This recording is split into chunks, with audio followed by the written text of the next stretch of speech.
Joe from Red Judaism, and you will see in the description box below his URL that you can go right to his YouTube channel.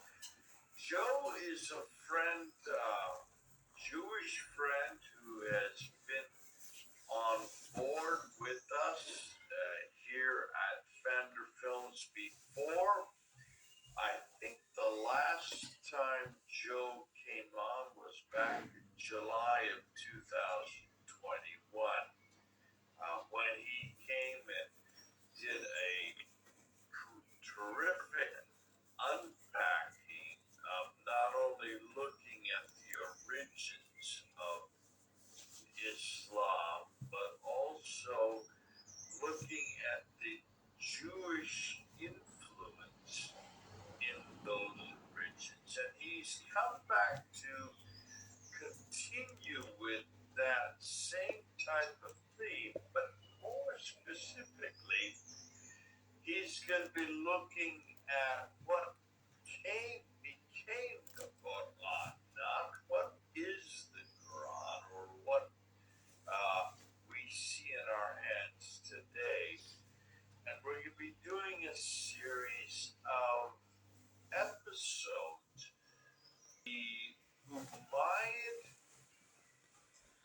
books, or whatever you want to call them. I'll let Joe define them, and how the Abbasids took them and recreated them into what then became what we now know today as the Quran. Joe, are you there? I can see your face, but is your voice there? Shalom, Jay. Yes, I'm here. Thank you for having me back again. So he's right over here on my right. You can't see his that face. means yes. So I'm looking to the left. You're waving at me right now. This is the problem. You may ask, why does Joe not show his face? There's lots of people who are doing this kind of work who do not show their face just because of the repercussions that they could have, the security reasons. And so for that reason, he is, I'm not even going to tell you where he lives. I'm not permitted to do that. But what I can say is that Joe has been part of our Sin Sifter group from almost the very beginning. He has been away for a while. We're not bringing him back. We want to look at from a Jewish standpoint. Now we have done many different standpoints up to this time. We've looked at the German school, the Inada school. Odon has been great, bringing on Galez and also Dean from the French school. Now we want to come back and say we also need to look at how the Quran how the Quran that we have today, where were its antecedents, where did it come from?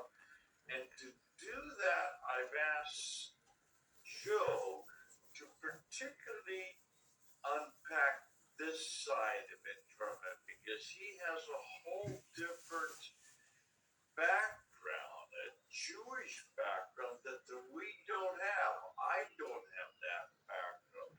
Neither does Odon or Mel or Paul or Murad, and certainly not Thomas. So it's good to have you back, Joe. I want to give it right over to you. I know you have a PowerPoint that you're going to be introducing. Well, thank you for the introduction there, Jay. Thank you. All I'll do let's start off with, first of all, I think the most important thing I want to make sure I try very hard not to call this book the Quran. I try very hard not to call it the Quran.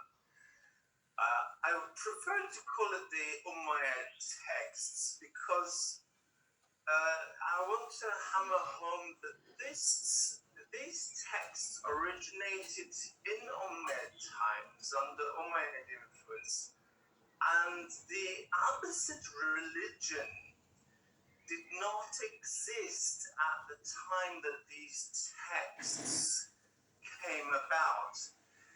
They were based on something, as we've seen if you've been following Jay's channel and the work on this and on other channels for the past 2 years.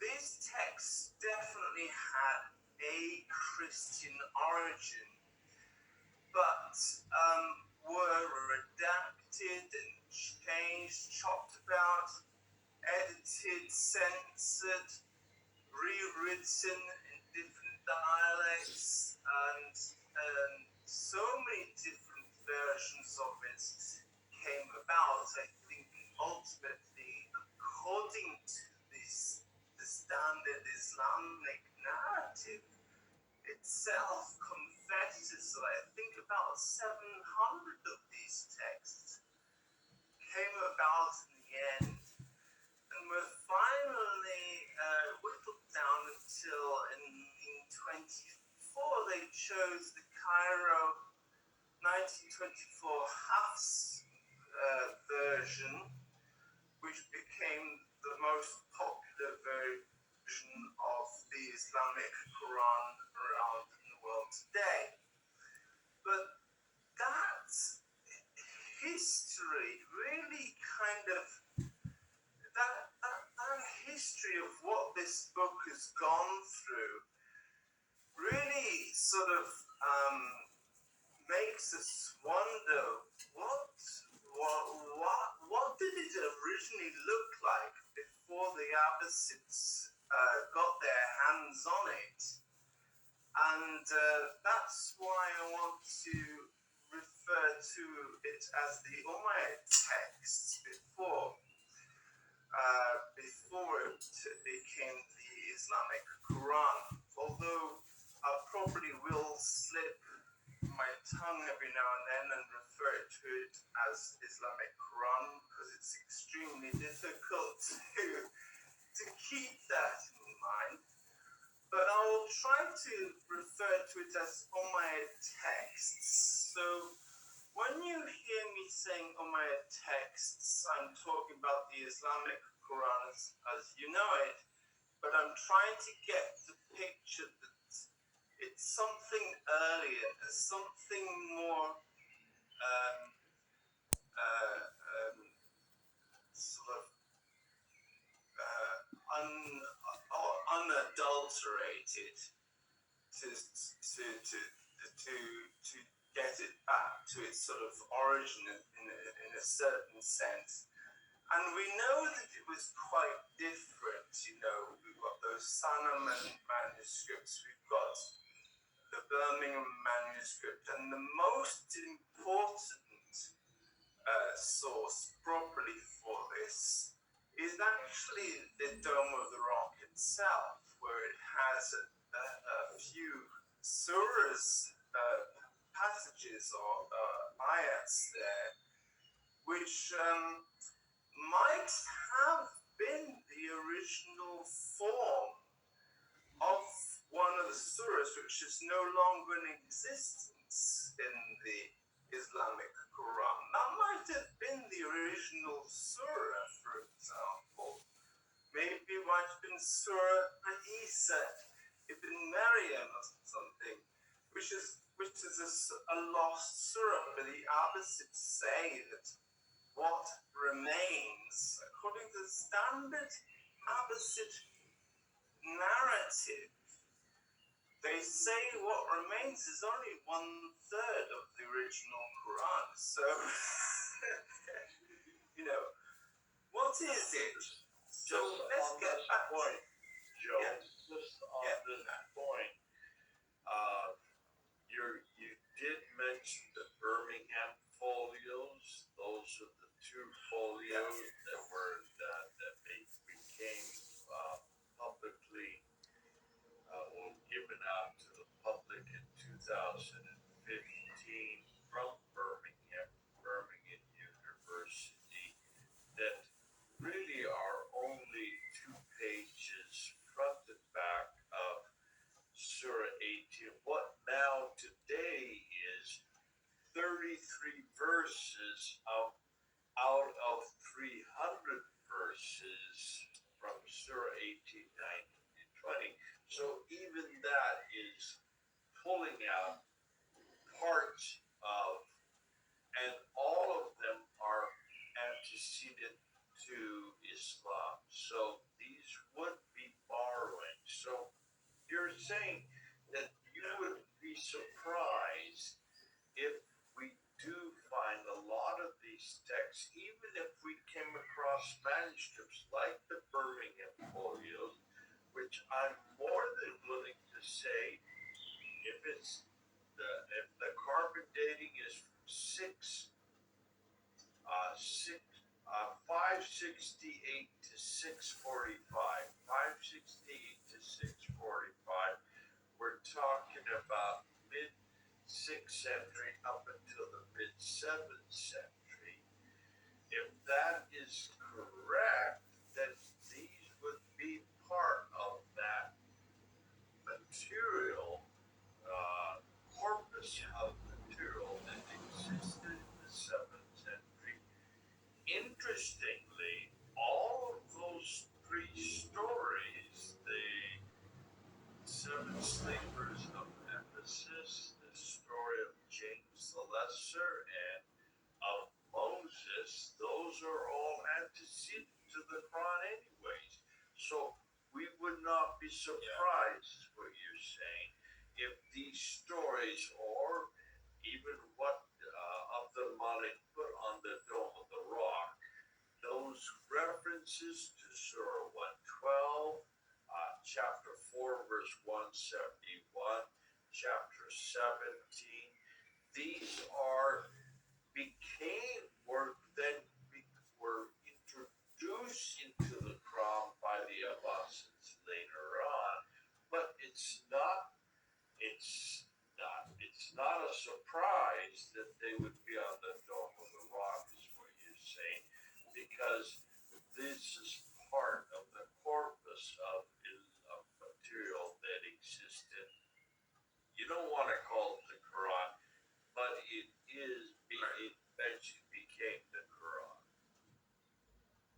Yes, it's a corpus of material. It's the Umayyad writings of the texts, and wait, Hold on, but the Birmingham folios would predate the Umayyads if the last date is 645.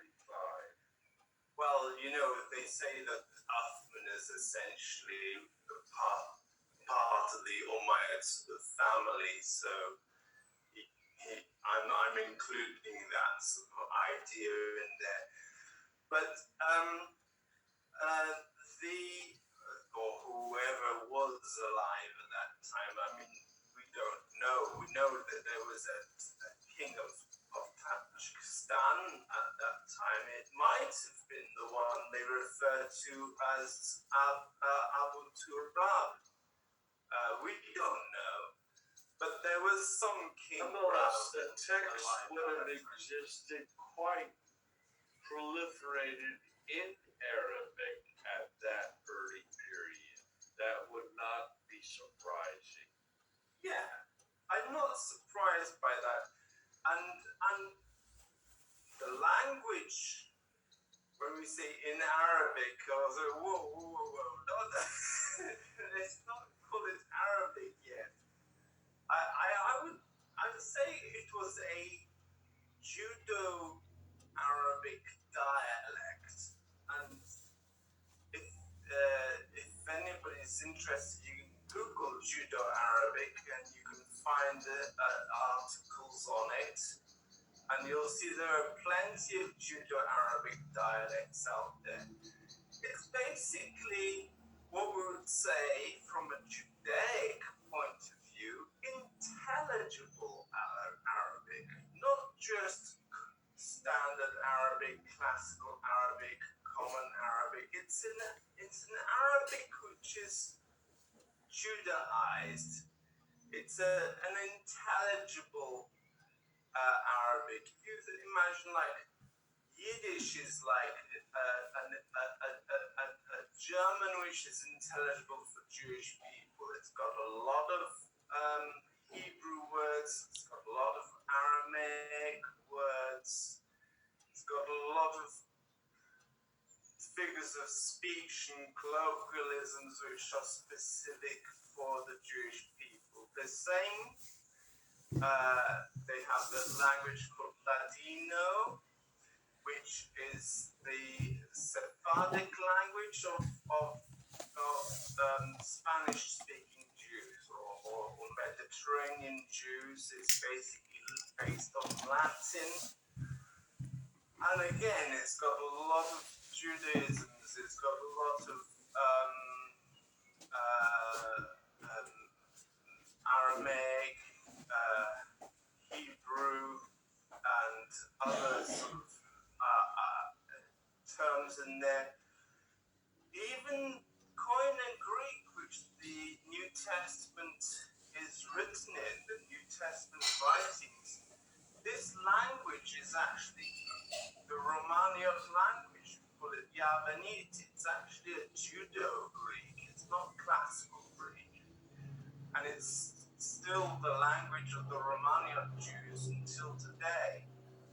And it's the language which my own minhag is actually a branch of the Romanian minhag. So it's a Judo-Greek, and it's something which is very close to my heart. I get very upset when people talk about Romanian Jews as being Hellenizing Jews or Hellenists, because actually the Romanians are the continuation of the Maccabees, and were specifically fighting against the Hellenized Jews who are more secular. But anyway, the point is there were these Judaized languages, and the Arabic of the Quran is not classical Arabic, is not an Arabic dialect we know. It should be understood as Judo-Arabic. Even if it looks like Arabic, it should still be understood as Judo-Arabic. A lot of those words are Aramaic. A lot of them are Hebrew, actually, written in Arabic letters, but it's actually Hebrew. A lot of those phrases can only be understood from the point of view of Judaism. This is my point of view. This is my presentation to you. Joe, excuse me. Joe, obviously people are familiar with what Thomas has been bringing up with Crystal Flux words, with the Luling's material, that much of the Quran is Syro-Aramaic.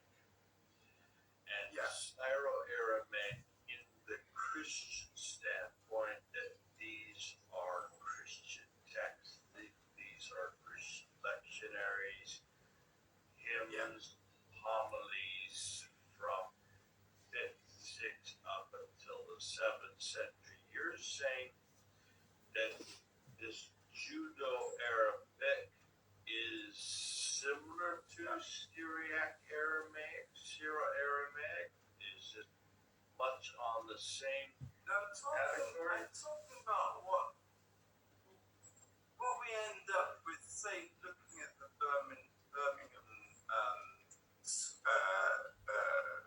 texts, the Birmingham manuscripts themselves. folios. It looks the folios, Birmingham folios. People look at it and they can read it and say, yeah, there you go, that's Quranic Arabic. They think it's the same. I'm saying that language, the language of the Birmingham folios, that is clearly it's not Syro-Aramaic. It's actually an Arabic language, an Arabic dialect. I'm saying that it is Judo-Arabic, which has an awful lot of Syro-Aramaic terms in it. Palestinian Aramaic is called Syriac, and East Babylonian Aramaic is called Aramaic. We have two Talmuds. The Jerusalem Talmud is written in Palestinian Aramaic, that's Syriac, and we have the Babylonian Talmud, which was written in Aramaic, Eastern Aramaic. So we've got these. You shouldn't be surprised to see terms which are both from. If it's a Judo-Arabic dialect, you shouldn't be surprised to see terms from the Palestinian Talmud and from the Babylonian Talmud in there. There could be Syriac terms in there, there could be Aramaic terms in there, Syro-Aramaic terms, Hebrew terms, all of it written in Arabic script, but actually not really Arabic, but intelligible Arabic. And that's why the Quran has this phrase, I'm sorry I called it the Quran, that's why these texts have this phrase, Lisan Arabi Mubin, which they say means pure Arabic language, but actually the word Mubin, again, it's a Hebrew root, mevina, it means to understand, mevin, it means intelligible or understandable Arabic. So an understandable Arabic tongue, not pure Arabic, but intelligible Arabic. Intelligible for who? For a Judaized community, for a Judaic type community. So that's the first sort of thing that. What you're saying is, what you're going to be doing now for the next episodes, you've now put down your introductory remarks. That is when we look at what has become the Quran today, and you're actually going to be zeroing in on the Hafs Quran. Much of what you're going to be doing in the subsequent. You're saying, where did this originate? Where did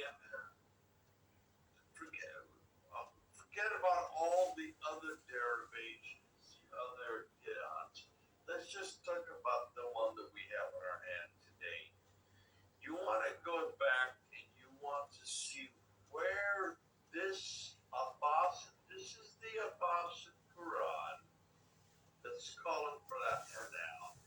Where did the Abbasids get it from? What you're saying here, and this is new for me, you're saying that actually to understand that you need to go back to the Aramaic, or in this case, the Judo-Arabic dialect from which this then lifted. That was lifted out and made into this book today, and this was probably created 8th, 9th, 10th century, much later. So you're saying there is a Judo-Arabic dialect that existed in the 7th century that from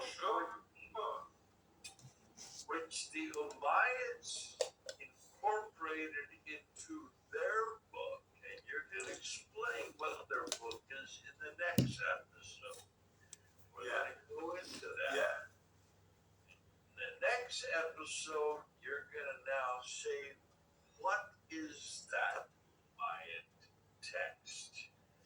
And then later, you're going to say, well, what did the Abbasids do with that text? Exciting stuff, and a lot of stuff to get into. And that's why, hold on, Joe has got an awful lot of material that he wants to unpack. Stay with us. You may not like what Joe is saying. You may not like the fact that he's brought in another category of Arabic, in this case, Judo-Arabic dialect, that he's now going to give us well, we all need to know what's happening back there, and this is another window into that period. Listen, comment at the bottom, get back. Joe will be looking at the comments. He will certainly try to respond to them as best he can, and maybe if we get some good feedback, some good pushback, that we'll need to come back and do some Q&As together. But do interject and also discuss and debate. This is Jay and Joe, 4,000 miles apart, or maybe 3,000 miles apart.